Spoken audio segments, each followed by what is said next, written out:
I could do that. So, a few of you were curious about my Fursona and wanted to know a little bit more about where he came from. And I can tell you about that. First, you've got to go back a little bit.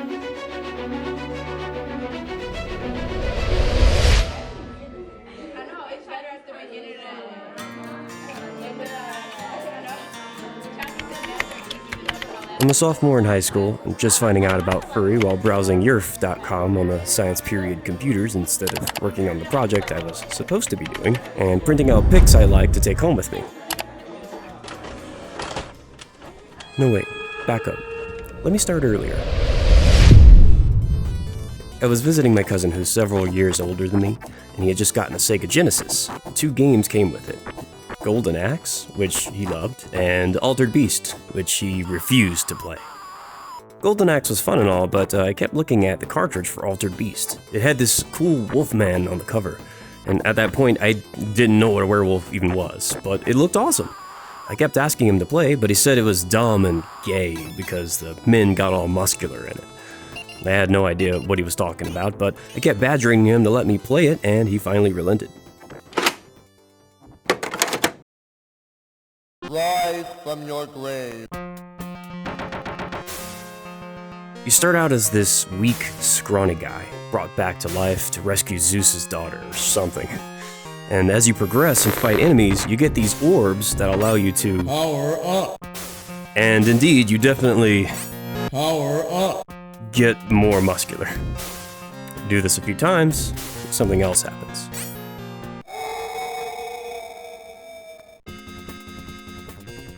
At that age, I didn't even know that was something that could happen. Like a person could transform into something more powerful to take on their adversaries. Sign me up.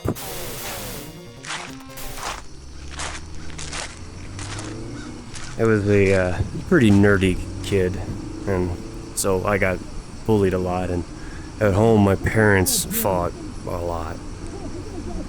We moved around a lot because we were dirt poor, and often we couldn't afford the rent, so we'd get evicted from wherever we were living. In other words, things were incredibly unstable. So I sort of latched on to this idea of having this secret power, that would help me take control of any situation. In my mind, being a werewolf would solve all my problems. But how could I make that happen? After playing Altered Beast as a kid, I had become obsessed with werewolves. And because the internet didn't exist when I was a kid, if I wanted to see a werewolf, I was pretty limited to things like horror movies. So naturally, I started watching every werewolf movie I could get my grubby little paws on. The only problem is that werewolves were usually the bad guy. They usually turn into these mindless murder machines. And that's not what I wanted to be. Oh, in case you're wondering, the werewolf from Bad Moon and the William werewolf from Underworld Evolution are my faves of all time. What? Not Van Helsing? What? No, I know, you're shocked. He's got silly little rabbit ears. Look at him. Plus, I'm biased towards guys in suits. Who would have thought? Shut up. Back in school, I had stumbled across the furry fandom by looking for werewolf art on the science period computers. I didn't have the internet at home, so that was my only outlet to any of that kind of stuff.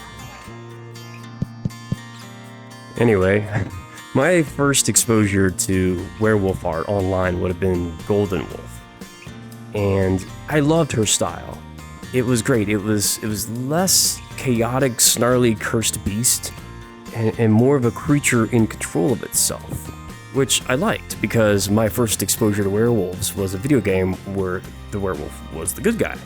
And Furry sort of tended to lean more towards animal people and not monsters, and I felt like that suited me more.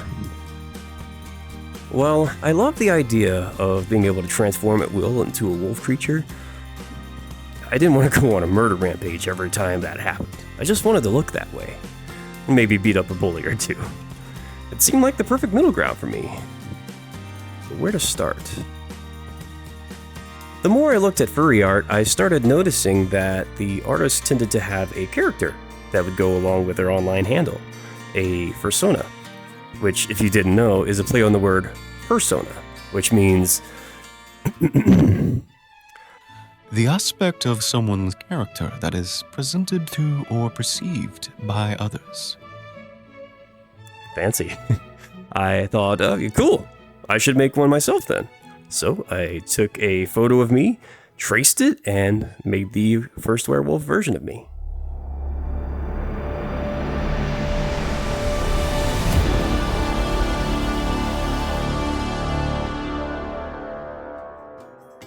Not quite Maglot yet, but we're getting to that soon.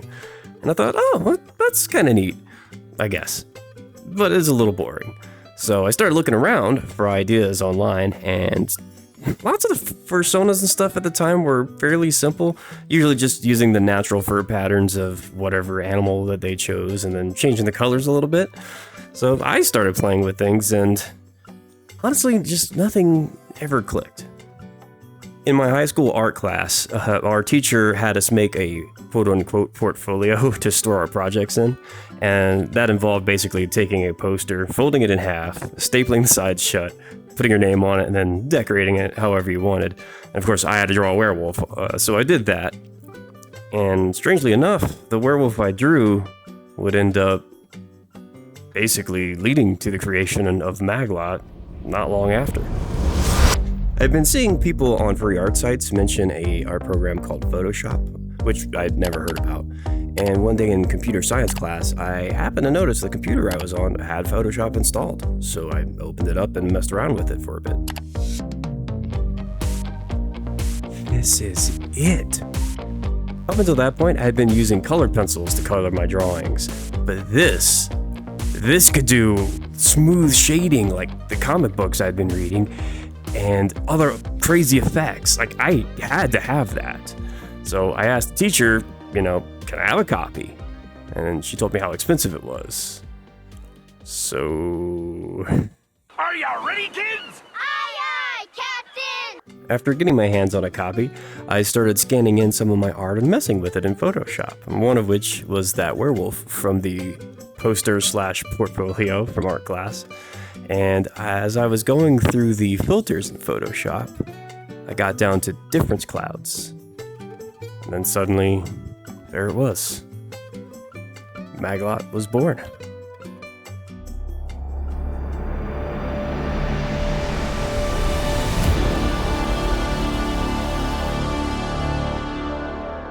Well, not exactly, but the cloud patterns landed in such a way that it looked interesting and weird, and I loved it immediately. I drew a wolf guy, colored him to match what the filters did, created a little belt loincloth thing for him, and bam!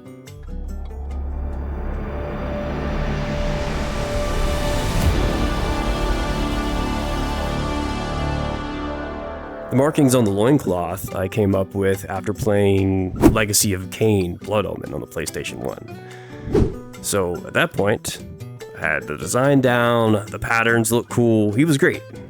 There was just one thing still missing. He needed a name. At the time, I went by Metroid online, because that's my favorite game series of all time.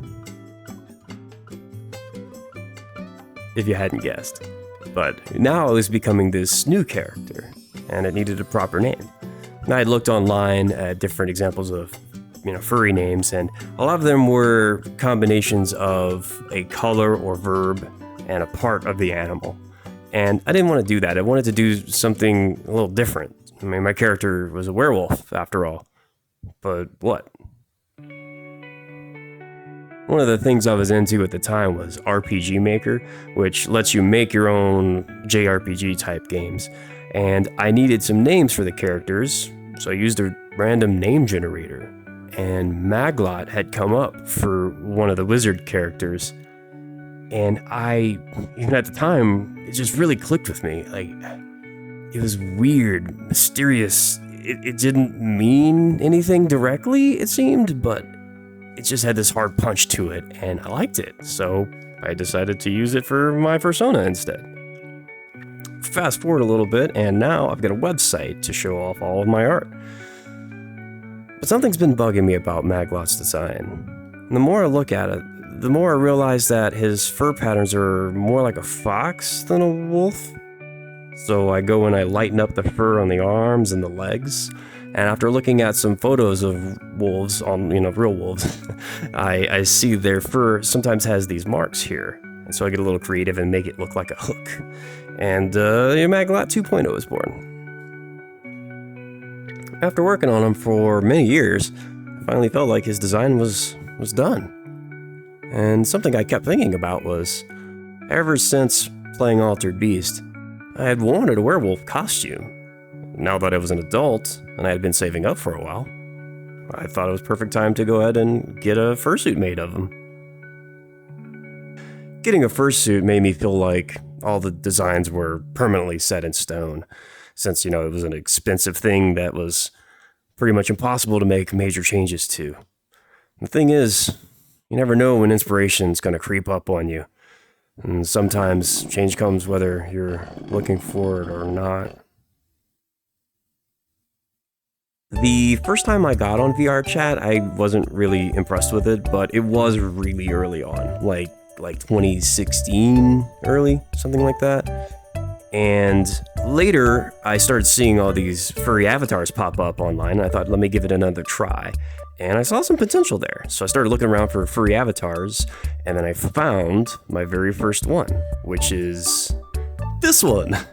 It's named Zeus, from the maker Cyberware, and it was kind of the only werewolfish, furry sort of avatar that I could find at the time, and I liked it, but I felt it was a little too muscular for my liking. I wanted to be a little bit more lean and whatnot, but it was the best I could do, and one thing I was really proud of is I sort of, worked on the belt and loincloth for the character, and even managed to do like cloth simulation for it and stuff. I was really proud of that. But I thought, okay, if I can do that, maybe I can make my own avatar? After learning a bit about how avatars worked in VRChat, and having the Zeus model as an example, I tried making my own avatar. This led to something like 7 months of pure, unadulterated struggle as I fumbled my way through just endless Blender tutorials, taking 2 steps forward and 3 steps back the entire way. Eventually, I got the avatar into VRChat. Mostly. He never worked quite right, and I couldn't figure out how to get the legs to bend properly. So I sort of abandoned it. But here it is. I did actually, though, use it for a couple renders in Blender. I still wanted something different though, and after looking around for a while, I happened upon Odo Goldenpaw's Pup Pack, and what struck me most about it were the eyes. And I knew immediately Maglot would look good on him, so I swapped to that base and skinned it up. There's also my brief stint as a bunny, because I was obsessed and bunnies are cute, so oh well. But after a bit, I thought, it's been a long time since I've updated his designs. Let's try something new. So I added the markings to the arm, and some on the chest, the legs, back, tail, to make it a little bit more zippy. I don't know what you would call this, but here it is. I've been super happy with the designs ever since I've incorporated them. But of course now I don't like to wear my suit as much because it doesn't match. We'll have to fix that. I stayed with the Odo 1.0 model for about a year or so, and then Odo actually announced a 2.0 avatar, which is this one here, and I got super excited when I saw the pictures of it, because it looked a lot more detailed, but when I got it, I don't know, something about it just didn't click with me, like the face was a little different.